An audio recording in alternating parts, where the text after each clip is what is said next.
Hello YouTube. Today we're going to talk a little bit about trip planning software.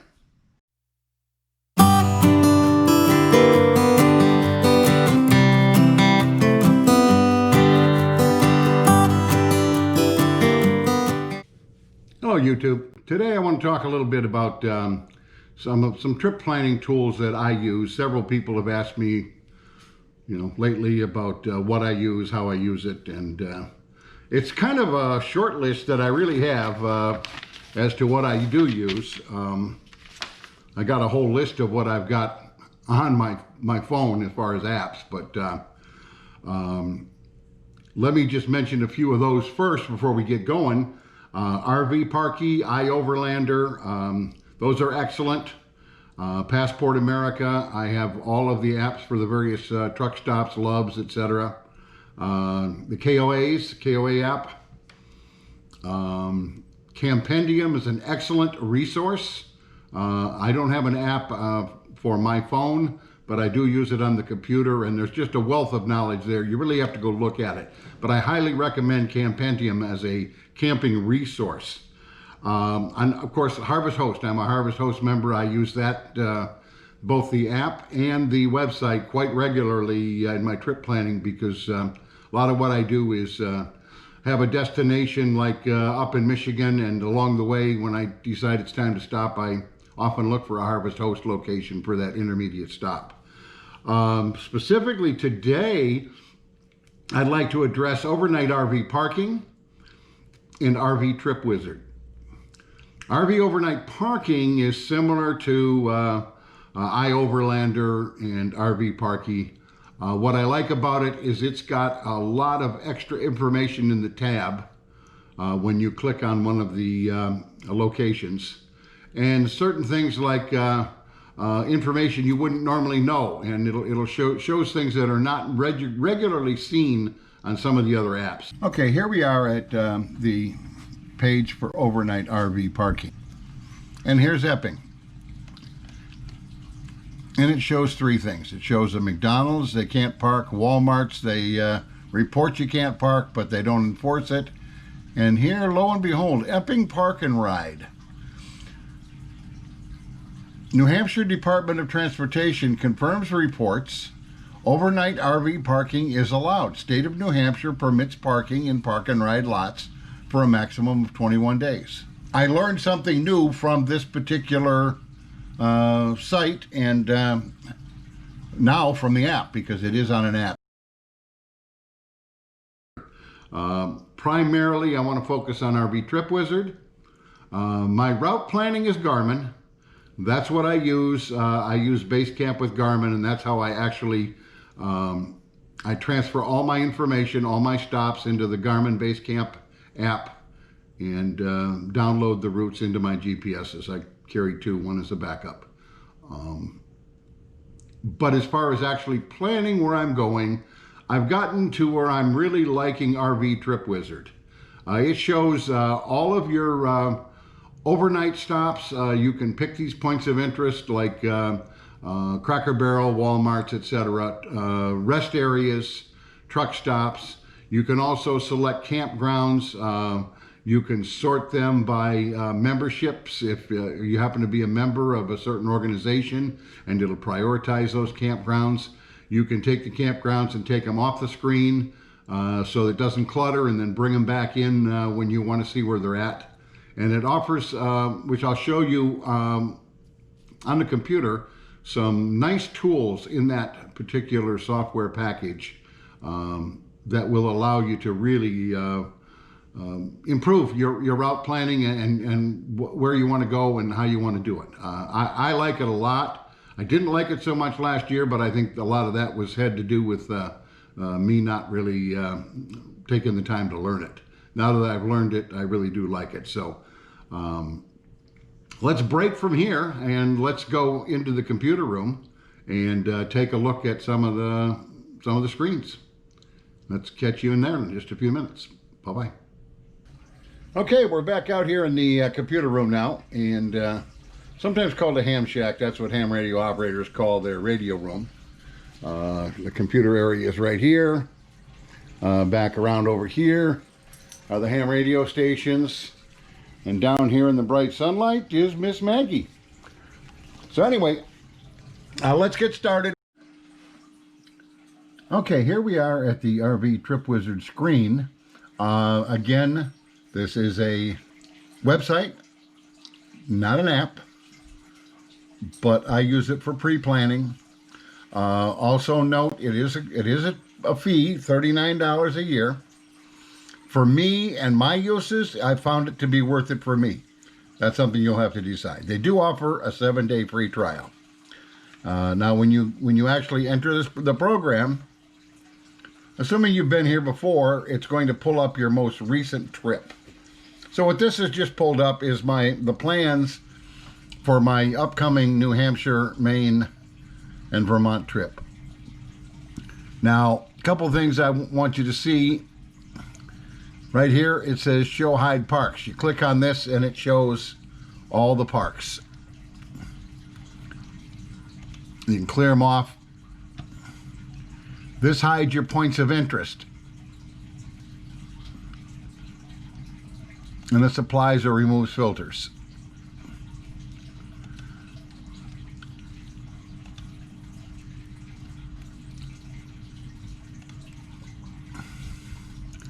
Points of interest. Now, I have selected typically, because I boondock at these locations, Cracker Barrel and rest areas. I can also put truck stops and other stuff in here, fuel stops. They've got all kinds of stuff. But again, to me, it just clutters it up. They do have Cabela's, rest areas, dump stations. So I typically just have it on Cracker Barrel and rest areas, because those are typical boondocking spots that I will stop at during my transit from point A to point B. Okay, now filters, you kind of have to zoom in a bit.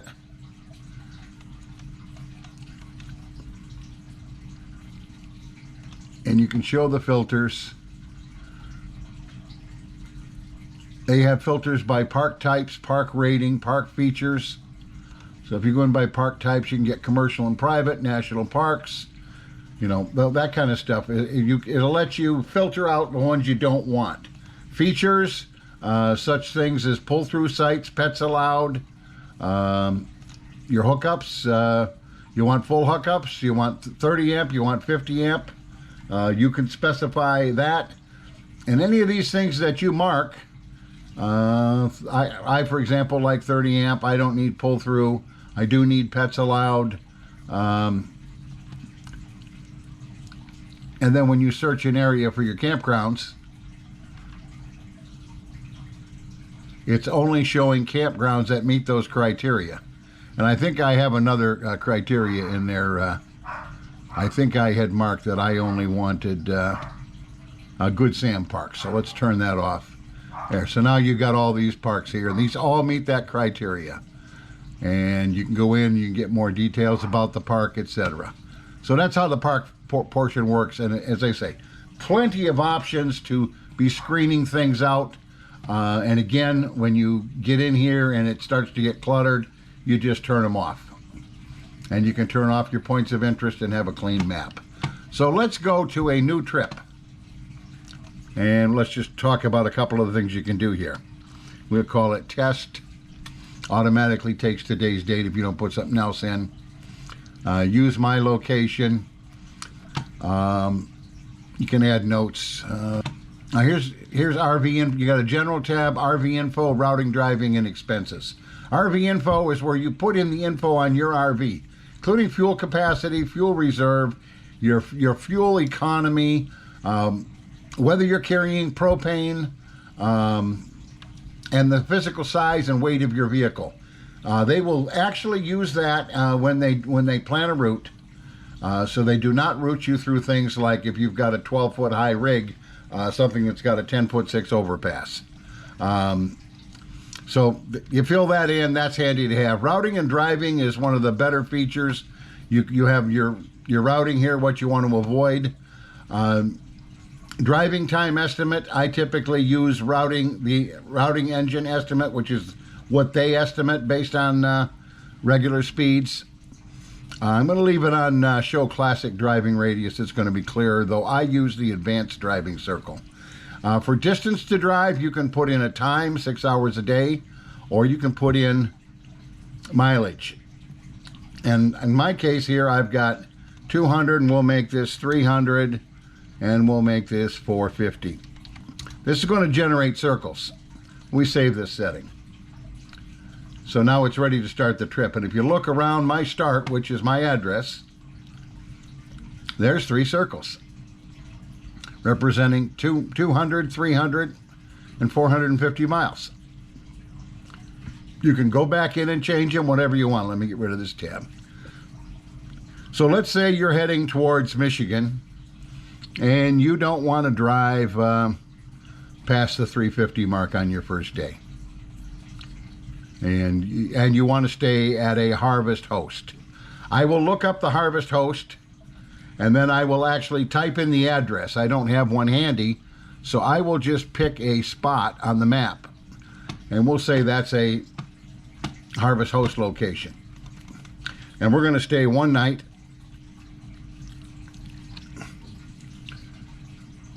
And we're just going to automatically defaults to after last stop. So there is the first stop. And I really didn't put that in the correct spot, but anyway, you get the idea. Now, yes, I guess I did. Yeah. When you click on a spot here in your left tab, which is all of your stops, as you hover over it, it moves. And when you go to the next one, it moves. When you click on it, the circles revert to around it. So now we're looking at circles around that first night stop. So now we want to go up here to somewhere around Louisville to Cincinnati. And we're going to stay at a campground tonight. So let's turn the campgrounds on and zoom in.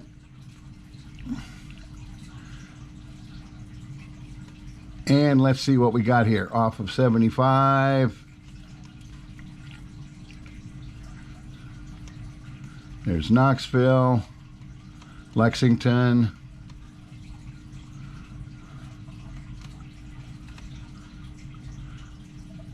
As you zoom away, it'll ask you to research the area. Okay, now here we've got a Good Sam. We've got a state park. We've got a couple private campgrounds. Let's say we want to stay here at this state park. Again, here it tells you about it, Brookville Mound State Recreation Area. You click on the more details. Gives you some overview, gives you the features. If they have information, they'll present it. They have a 50 amp, they have 30 amp, they have tents, showers, restrooms. You can get some reviews.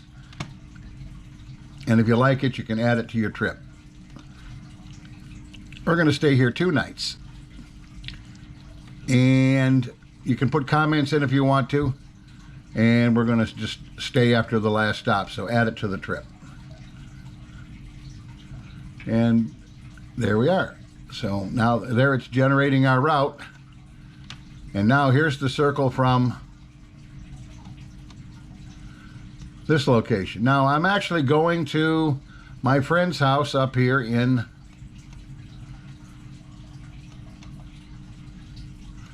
Prudenville, up near Houghton Lake.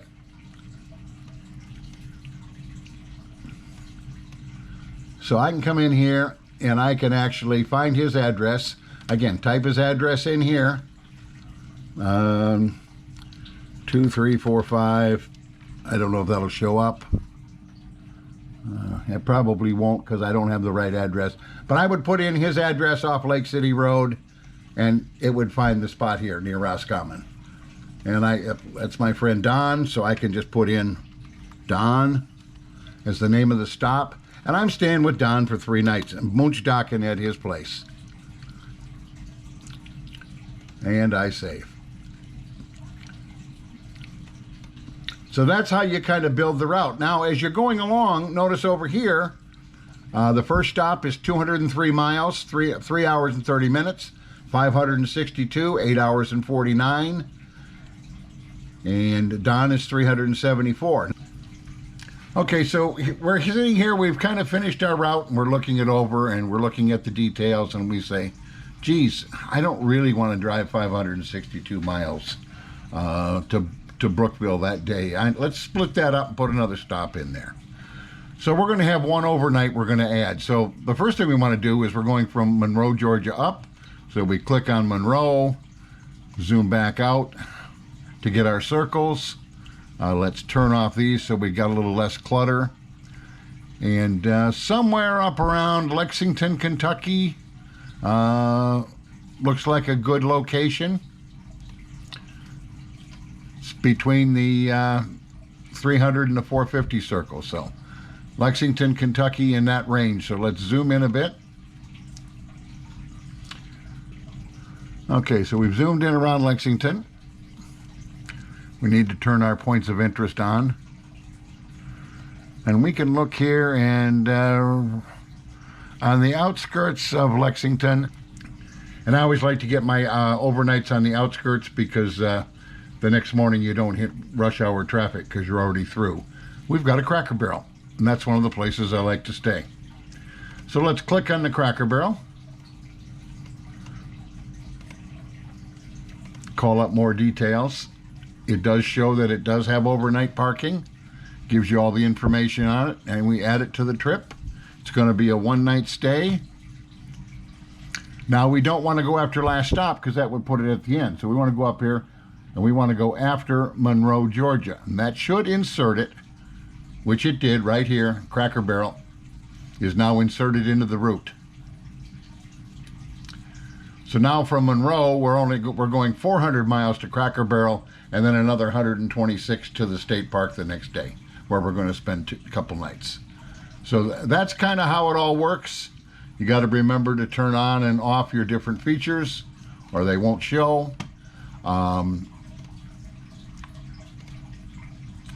Your trip tools here, you can go in and adjust settings.